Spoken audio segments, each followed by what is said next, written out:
দেখো তাই এখানে লিখেছি আমি যে কতগুলি ওয়ার্ড পরপর বসিয়ে যদি কোনো মনের ভাব সম্পূর্ণরূপে প্রকাশ হয় তখন তাকে বলে সেন্টেন্স। ক্লিয়ার? এইবার দেখো যেমন আই হ্যাভ এ পেন, আমার এই কলম আছে, হি ইজ এ টিচার, এগুলো দেখো কতগুলো ওয়ার্ড নিয়ে একটা সেন্টেন্স তৈরি হয়েছে। কিন্তু শুধু ওয়ার্ড থাকলে হবে না, ওয়ার্ডগুলোকে সুন্দরভাবে সাজাতে হবে। যেমন দেখো এখানে যেমন আছে আই হ্যাভ এ পেন, এইখানে আমি ওই ওয়ার্ডগুলোই লিখেছি। দেখো পেন, আই এ হ্যাভ। কি করেছি না এই যে ওয়ার্ড অ্যারেঞ্জটা, ওয়ার্ডগুলো যে সাজিয়েছি সেগুলো কেমন যেন উল্টোপাল্টা করে সাজিয়েছি, আর সেই জন্য কোনো রকম কি আসছে না, কোনো এক্সপ্রেশন বা কোনো অনুভূতি পেলাম। ঠিক আছে? ওকে, মাথায় ঢুকে কি বললাম? গুড। আজকে এবার আমরা সেন্টেন্স শিখলাম এবং সেন্টেন্সের অংশ আজকে আমরা শিখব। পার্টস অফ সেন্টেন্স, প্রতিটি জিনিসেরই অংশ থাকবে, উপাদান থাকবে। আমাদের শরীরের যে পার্টস রয়েছে, কি কি পার্টস? আমাদের শরীরের মেইন পার্টস হচ্ছে তিনটে, হেড, ওয়েস্ট এন্ড লেগ, মানে তিনটে টোটালি পার্ট। এই তিনটের মধ্যে আলাদা আলাদা ভাগ আছে। হেডের মধ্যে রয়েছে ঠোঁট, নোজ, আই, ফরহেড, হেয়ার, এগুলো রয়েছে। আবার এইখান থেকে এই যে উদর বলছি আমরা, এই জায়গাটাতে রয়েছে চেস্ট, বেলি, এগুলো হচ্ছে এক একটা অংশ। ঠিক সেরকম সেন্টেন্সে কিন্তু টোটাল অংশ হচ্ছে কয়টি? কয়টি? দুটো। তাহলে সেন্টেন্সের দুটি অংশ, একটা হচ্ছে সাবজেক্ট আর একটা হচ্ছে প্রেডিকেট। সাবজেক্ট আর প্রেডিকেট। সাবজেক্টের একটা দুটো সিলেবেল, সাবজেক্ট, প্রেডিকেট। বুঝলি কি বললাম? বানান মুখস্থ চাই আমার। নেক্সট ডেতে স্পেলিং ধরবো আমি, বলবো প্রেডিকেট স্পেলিং বলো, বলবো সাবজেক্ট স্পেলিং বলো, বলবো পার্টস অফ সেন্টেন্স, অর্থাৎ সেন্টেন্সের অংশ কয়টি এবং কি কি তোমাদের কিন্তু বলতে হবে। সেন্টেন্স কাকে বলে আমি ধরবো, তোমাদের কিন্তু বলতে হবে। ঠিক আছে? রবিবার দিন কি বলেছিলাম একটু পরে বলছি। ঠিক আছে? তাহলে আপনারা ক্লিয়ার? আপনারা ক্লিয়ার? আজকে আমরা সাবজেক্ট কি, প্রেডিকেট কি, এই দুটো আজকে শিখবো। তারপর আজকে আমাদের ক্লাস অফ করে দেব। ঠিক আছে? ওকে, তাহলে আজকে আমরা সেন্টেন্সের প্রথম অংশটা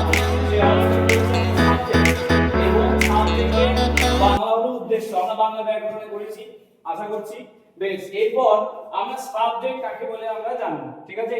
একবার বুঝিয়ে দিই তারপরে আমি বলছি। যেমন ধরো একটা সাবজেক্ট কিরকম, যেমন আমরা এখন ক্লাস করছি, এটাকে আমি ইংরেজি লিখছি, আমরা এখন ক্লাস করতে, তাহলে এখন এখানে হচ্ছে নাও, উই আর ডুইং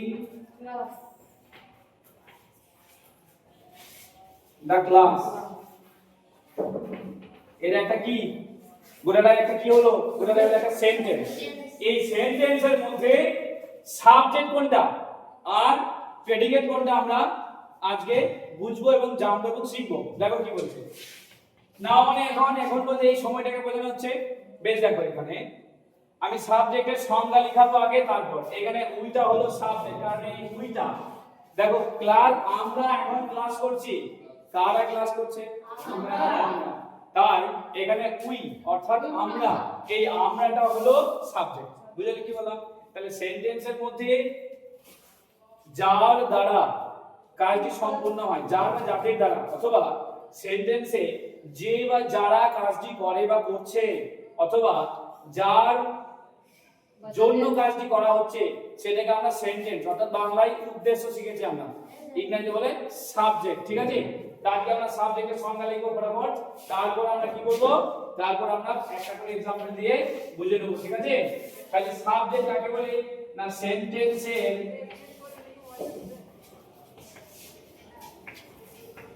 সেন্টেন্সের মধ্যে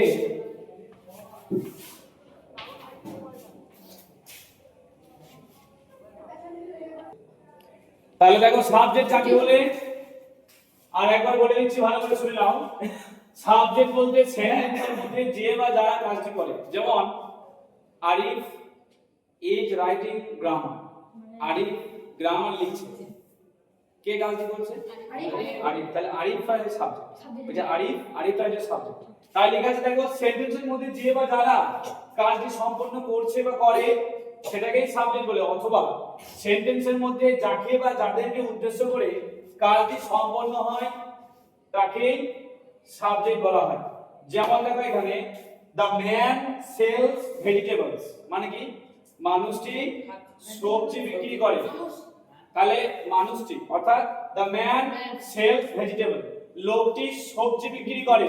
তাহলে লোকটি দ্য ম্যান এটা হলো সাবজেক্ট, বুঝলে আমি কি বললাম? দ্য ম্যান এটা হলো সাবজেক্ট, তাহলে এইটা আন্ডারলাইন করে দিলাম।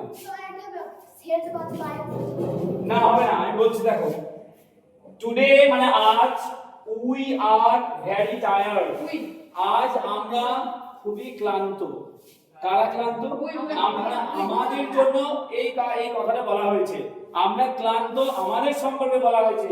তাই today we are tired, we এই উইটা হলো সাবজেক্ট। বুঝলে কি বললাম? মাথায় ঢুকলো? আন্ডারলাইন করলাম, সবাই আন্ডারলাইন করলাম। আজকে আমরা তোমাদের হোমওয়ার্ক দেবো, বেশ কিছু সেন্টেন্স দিয়ে দেবো। সেই সেন্টেন্স গুলো আজকে প্রেডিকেটটাও করিয়ে দিই আমরা, কেমন? প্রেডিকেটটাও আমরা করিয়ে দিই, ওকে ঠিক আছে? প্রেডিকেটটাও আমরা করিয়ে দিই আজকে। কিছু বুঝলি সবাই? তাহলে সেন্টেন্সের আমরা প্রথম অংশ সাবজেক্ট শিখে নিয়েছি।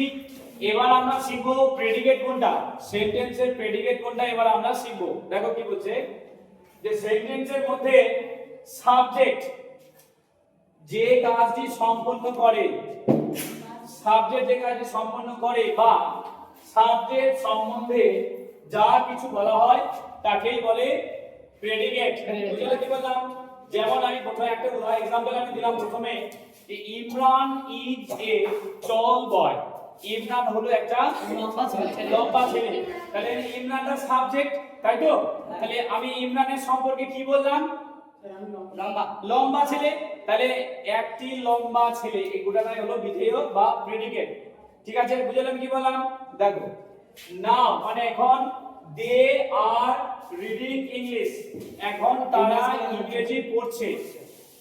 বুঝলে কি বললাম? ইংরেজি পড়ছে। এখানে সাবজেক্ট কোনটা হবে? তারা। তাহলে তারাটা হলো সাবজেক্ট। বেশ, এখানে এস লিখে দিলাম, এস মানে সাবজেক্ট।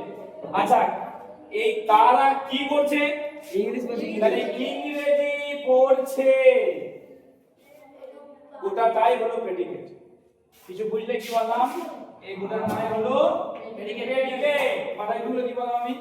তাহলে এই সাবজেক্ট আমি পেয়ে গেলাম। এবার সাবজেক্ট অর্থাৎ এই সাবজেক্টটা যা করছে সেন্টেন্সের মধ্যে সেটাকেই আমরা বলবো প্রেডিকেট। বুঝলে কি বললাম আমি? না হলে আরেকটা জিনিস, এই সেন্টেন্সের মধ্যে সাবজেক্ট সম্বন্ধে যা কিছু বলা হয়, যেমন সি রাইটস বেঙ্গলি, সে বাংলা লিখে, এখানে সিটা হলো সাবজেক্ট, আর কি করে না সে এই কাজটা করছে, পুরোটাই হলো কি? পুরো হলো প্রেডিকেট। বুঝলে কি বললাম? তাহলে এখানে হলো এস আর এখানে হলো পি, মানে প্রেডিকেট। মাথায় ঢুকলো?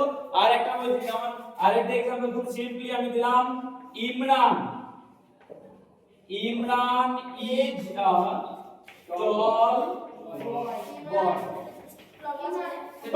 দেখো কি হয়েছে?